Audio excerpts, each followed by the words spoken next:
मेहंदी का पौधा 2 मीटर के करीब बुलंद और हिंदुस्तान पाकिस्तान में हर जगह पाया जाता है। इसे आम तौर पर घरों और खेतों के इर्द गिर्द बाड़ लगाने के लिए लगाया जाता है। रात को खुशबू देता है।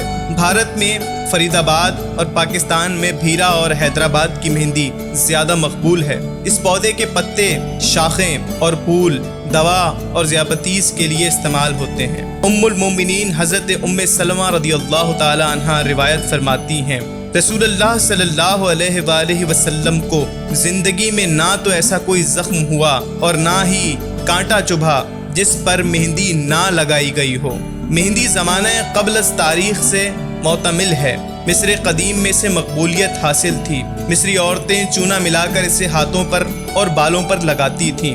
माबदों में लोबान और दूसरे अज्जा के साथ मेहंदी मिलाकर खुशबू के लिए जलाई जाती थी। माहिरीन मिस्रियात का ख्याल है कि आराइश जमाल के अलावा मेहंदी का इस्तेमाल बरकत हासिल करने के लिए भी किया जाता था। फ़राईन मिस्र मेहंदी को पसंद करते थे।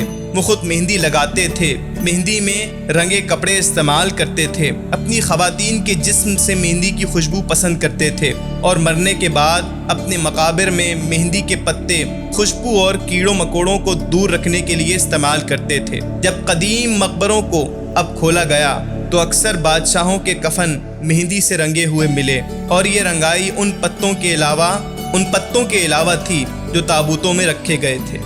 इत्तिबाए कदीम और मुहद्दिसीन ने मेहंदी के मकामी इस्तेमाल से जिन फ़वाइद का जिक्र किया है, जदीद तहकीक से इनमें से हर बात साबित हो गई है। मेहंदी में रंग की मौजूदगी से लोगों ने खिजाब का काम लेने की कोशिश की। वो इसलिए भी ज़्यादा की गई है कि दौरे हाजिर में मिलने वाले खिजाबों में पाया जाने वाला रंग कसरत इस्तेमाल से जिल्द का सरतान यानी कैंसर पैदा करने की अहलियत रखता है।